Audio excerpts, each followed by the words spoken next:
Oke, yang lain silakan. Ada waktu 20 menit lagi.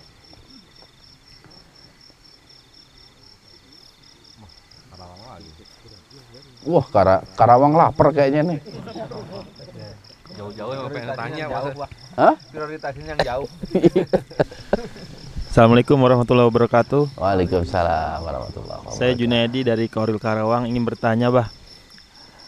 Jika orang yang bersahadat tapi dia belum kufur atau belum mengingkari kesyirikan, itu sahadatnya gimana, Bah?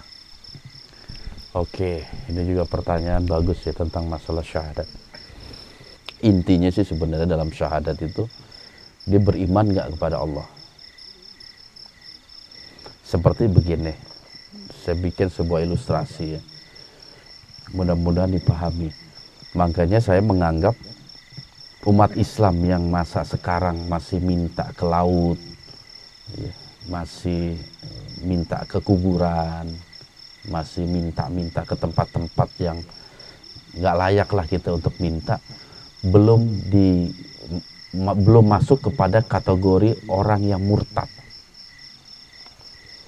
Ya, jadi mereka nggak perlu baca syahadat lagi karena nggak dihukumkan murtad. Orang yang biasa gitu minta ke Cikidul misalnya, tiba-tiba dia bertobat, dia nggak perlu baca syahadat lagi karena belum digolongan orang-orang musyrik. Tetapi orang-orang yang melakukan kemusyrikan berbeda dengan kaum jahiliyah. Itu secara tegas Al-Quran mengatakan mereka orang-orang musyrik. Makanya tempat tinggalnya di neraka jahanam. Karena apa? Karena mereka mengingkari Allah, tidak beriman kepada Allah. Beriman secara mutlak ya, bersyahadat dan lain sebagainya. Mereka nggak melakukan itu, sehingga kategorinya itu sebagai orang-orang musyrik. Tetapi umat Islam yang melakukan tata cara atau perbuatan-perbuatan syirik wajib bertaubat saja. Dia nggak perlu bersyahadat lagi. Lain halnya hilang keimanan dalam hatinya, dia udah nggak percaya lagi sama Allah secara sadar dan secara hati. Dia malah menyembah sesembahan yang lain, baru dikategorikan kepada kafir atau musyrik. Apa perbedaan kafir dan musyrik? Apa perbedaannya?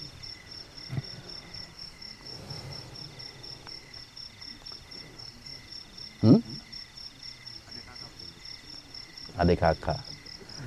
Biasanya kalau Allah menyebutkan kata-kata kafir, itu mereka yang pernah Allah turunkan agama kepada agama-agama samawi. Itu orang-orang kafir.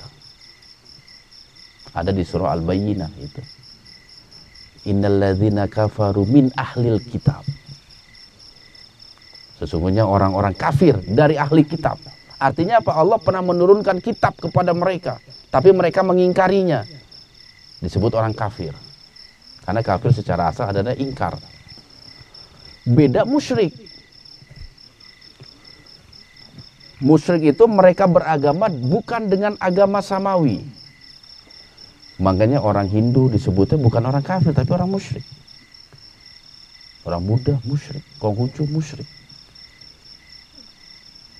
Orang bangsa Arab kota Mekah musyrik. Gitu. Karena mereka tidak melakukan ibadah agama samawi. Allah belum pernah memberikan kitab kepada mereka.